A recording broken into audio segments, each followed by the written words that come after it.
तो दोस्तों आज हम फिर से लेकर आ गए हैं देश दुनिया के सभी ताज़ा मुख्य समाचार सिर्फ आपके लिए। चलिए फॉरवर्ड खबर शुरू करते हैं। उससे पहले चैनल को अब तक सब्सक्राइब ना किया तो फॉरवर्ड चैनल सब्सक्राइब कर दे, लाइक कर दे, शेयर कर दें ताकि इसी तरह खबर आप हर रोज देख सकें। चलिए शुरू करते हैं आज की पहली बड़ी खबर। कांग्रेस की भारत जोड़ो न्याय यात्रा लेकर निकले राहुल गांधी ने हेमंत बिस्वा शर्मा पर हमला बोला है।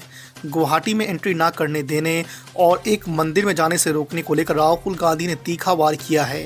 यही नहीं, उन्होंने कहा है कि हेमंत बिस्वा शर्मा देश के सबसे भ्रष्ट मुख्यमंत्री है। कांग्रेस नेता ने कहा है कि ये सबसे भ्रष्ट सीएम है और इनका कंट्रोलर दिल्ली में बैठा है। इंडिया यानी विपक्षी गठबंधन को पश्चिम बंगाल में बड़ा झटका लगा है। खबर है कि मुख्यमंत्री और तृणमूल कांग्रेस प्रमुख ममता बनर्जी ने राज्य में अकेले ही चुनाव लड़ने का ऐलान कर दिया है। इसके पहले कहा जा रहा था कि टीएमसी ने कांग्रेस को 2 सीटें देने की पेशकश की थी। हालांकि इसे लेकर पार्टी की तरफ से आधिकारिक तौर पर कुछ नहीं कहा गया है। 57 मुस्लिम देशों के संगठन ऑर्गेनाइजेशन ऑफ इस्लामिक कॉरपोरेशन ने अयोध्या में राम मंदिर निर्माण पर आपत्ति जाहिर की है।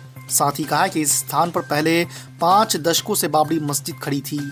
इससे पहले पाकिस्तान ने भी प्राण प्रतिष्ठा समारोह पर सवाल उठाए थे और कहा था कि ये भारत के लोकतंत्र पर धब्बे की तरह बनेगा। मालदीव के राष्ट्रपति मोहम्मद मोइज्जू भारत को अपने सैनिकों को वापस बुलाने के लिए कहने और अपने मंत्रियों द्वारा प्रधानमंत्री नरेंद्र मोदी के खिलाफ अपमानजनक टिप्पणियों पर अभी भी आलोचनाओं का सामना कर रहे हैं। उनके खिलाफ नाराजगी अब देश के अंदर भी परवान चढ़ने लगी है। राजनयिक विवाद के कारण भारत के संबंधों में तनाव के बीच मालदीव में 2 विपक्षी दल भारत विरोधी रुख को लेकर मोइज्जू सरकार के खिलाफ आगे आए हैं। कर्नाटक में कांग्रेस को बड़ा झटका लगा है। विधानसभा चुनाव से पहले भारतीय जनता पार्टी छोड़ने वाले पूर्व मुख्यमंत्री जगदीश शेट्टार की भाजपा में वापसी हो गई है। शेट्टार को कर्नाटक में दबदबे वाली लिंगायत समुदाय का बड़ा नेता माना जाता है। हालांकि अब तक कांग्रेस छोड़ने की वजह साफ नहीं हो सकी है। बिहार के मुख्यमंत्री नीतीश कुमार ने कहा कि पूरे देश में कर्पूरी फॉर्मूले पर पिछड़ों अति पिछड़ों के लिए आरक्षण लागू किया जाना चाहिए। कर्पूरी ठाकुर ने ही पहली बार पिछड़ों अति पिछड़ों को जोड़कर आरक्षण दिया था। उन्होंने पहली बार वर्ष 1978 में पिछड़ा वर्ग के लिए 8% और अति पिछड़ा वर्ग के लिए 12% आरक्षण दिया। वाराणसी में काशी विश्वनाथ मंदिर से सटी ज्ञानवापी मस्जिद की 3 महीने तक चली एएसआई रिपोर्ट सार्वजनिक की जाएगी। वाराणसी जिला जज की अदालत ने बुधवार को इस बारे में आदेश देते हुए कहा कि रिपोर्ट की कॉपी हिंदू और मुस्लिम दोनों पक्षों को मिलेगी। एएसआई ने 18 दिसंबर को रिपोर्ट सीलबंद लिफाफे में कोर्ट में दाखिल की थी। एक दिन पहले ही प्रधानमंत्री नरेंद्र मोदी ने अयोध्या में राम मंदिर में प्राण प्रतिष्ठा करके हिंदू राजनीति से सर्व समाज को संदेश दिया था। इसके अगले ही दिन मंगलवार को प्रधानमंत्री नरेंद्र मोदी ने बिहार के पूर्व मुख्यमंत्री कर्पूरी ठाकुर को मरणोपरांत भारत रत्न देने का ऐलान कर दिया है। माना जा रहा है कि इस कदम के साथ ही प्रधानमंत्री नरेंद्र मोदी ने नीतीश कुमार और लालू यादव दोनों के खेमों में खलबली मचा दी है।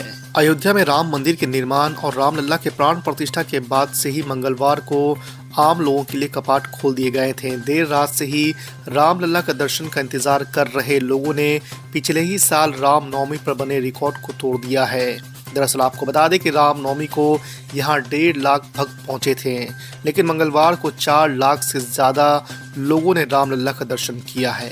भारत से राजनयिक विवाद के बीच मालदीव ने एक बार फिर से पीठ पर छुरा घोंपने वाला काम किया है। दरअसल चीनी राष्ट्रपति शी जिनपिंग को अपना परम मित्र बताने वाले मोहम्मद मोइज्जू ने भारत के खिलाफ नई साजिश रची है। उन्होंने चीन के जासूसी जहाज को अपने क्षेत्र में घुसने की इजाज़त दे दी है।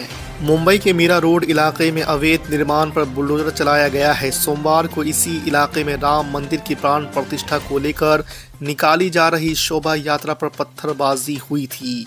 इसके बाद से ही यहाँ तनाव का माहौल है। आपको बता दें कि न्यूज एजेंसी एएनआई के मुताबिक महाराष्ट्र सरकार के निर्देश पर नगर निगम ने ये कार्रवाई की है। मौके पर भारी पुलिस बल भी तैनात है। रिपोर्ट्स की माने तो यहां अब भी माहौल तनावपूर्ण है। लोकसभा चुनावों के मद्देनजर पंजाब में कांग्रेस ने प्रदेश चुनाव कमेटी की घोषणा कर दी है। ऑल इंडिया कांग्रेस कमेटी की तरफ से 27 सदस्य एक सूची जारी की गई है, जिसमें कई बड़े नेताओं को शामिल किया गया है।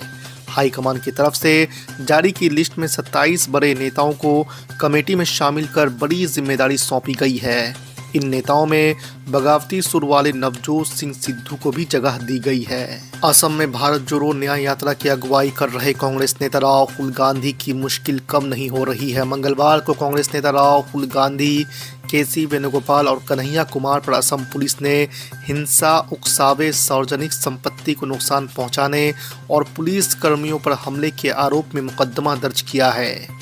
मामले की जानकारी देते हुए मुख्यमंत्री हेमंत बिस्वा शर्मा ने कहा है कि नक्सली रणनीति असम में नहीं चलेगी। राष्ट्रीय राजधानी दिल्ली पर कोहरे की तगड़ी मार पड़ी है। राजधानी दिल्ली समेत उत्तर भारत के बड़े हिस्से में सुबह के समय घना कोहरा देखने को मिल रहा है। घने कोहरे के कारण मंगलवार को दिल्ली एयरपोर्ट पर 150 से ज़्यादा विमानों का संचालन प्रभावित हुआ है।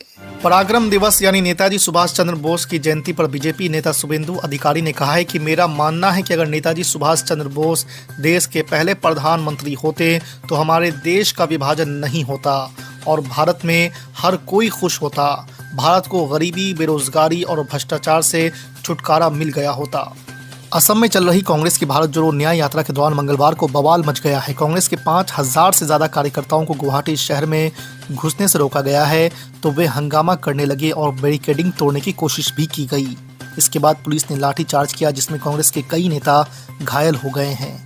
बिना अनुमति एंट्री की कोशिश करने और अव्यवस्था पैदा करने को लेकर राहुल गांधी समेत कई लोगों पर केस भी दर्ज हुआ है।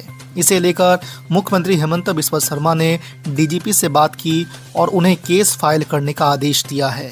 बिहार के मुख्यमंत्री नीतीश कुमार आज सुभाष चंद्र बोस की जयंती के समारोह में शामिल होने के बाद राज्यपाल से मिलने अचानक राजभवन पहुंच गए। इस मौके पर उनके साथ डिप्टी सीएम तेजस्वी यादव और वित्त मंत्री विजय कुमार चौधरी भी हैं। मुख्यमंत्री और राज्यपाल की यह मुलाकात करीब 40 मिनट तक चली और फिर बिना मीडिया से बात किए मुख्यमंत्री नीतीश कुमार वहां से निकल गए। इस मुलाकात को लेकर सियासी हलचल तेज हो गई है। हमास के साथ जारी संघर्ष में इजराइल को बड़ा झटका लगा है। खबर है कि गाजा में हुए एक हमले में इजराइल के 20 से ज़्यादा सैनिकों की मौत हो गई है। आशंका जताई जा रही है कि मौतों का आंकड़ा और भी आगे बढ़ सकता है। प्रधानमंत्री बेंजामिन नेतन्याहू ने हमास को ख़त्म करने और 100 से ज़्यादा बंधकों की रिहाई तक जंग जारी रखने की बात कही है। कांग्रेस नेता राहुल गांधी ने प्राण प्रतिष्ठा को प्रधानमंत्री नरेंद्र मोदी का कार्यक्रम बताया। वहीं असम में न्याय यात्रा पर एफआईआर पर राहुल गांधी ने मुख्यमंत्री हेमंत बिस्वा शर्मा पर निशाना साधा। साथ ही एक बार फिर से उन्होंने हेमंता को देश का सबसे करप्ट सीएम बताया है। राहुल गांधी ने कहा है कि हमारी यात्रा के दौरान कोई विरोध प्रदर्शन हुआ ही नहीं। रोहित शर्मा की अगुवाई में भारतीय टीम 25 जनवरी से इंग्लैंड के खिलाफ 5 मैचों की टेस्ट सीरीज में धमाल मचाने के लिए तैयार है। पहला मैच हैदराबाद में खेला जाना है। भारत ने हाल ही में रोहित शर्मा की कप्तानी में अफगानिस्तान को 3 मैचों की T20 सीरीज में सुपड़ा साफ किया और उससे पहले दक्षिण अफ्रीका में टेस्ट सीरीज ड्रॉ कराई। सुप्रीम कोर्ट ने उद्धव ठाकरे ग्रुप की अर्जी पर सुनवाई के दौरान महाराष्ट्र के मुख्यमंत्री एकनाथ शिंदे और उनके विधायकों को नोटिस जारी कर जवाब दाखिल करने को कहा है। याचिका में उद्धव ग्रुप की ओर से विधानसभा अध्यक्ष राहुल नार्वेकर के 10 जनवरी के आदेश को चुनौती दी गई है। आपको बता दें कि नार्वेकर ने जून 2022 में विभाजन के बाद के शिंदे ग्रुप के शिवसेना को असली शिवसेना घोषित किया है।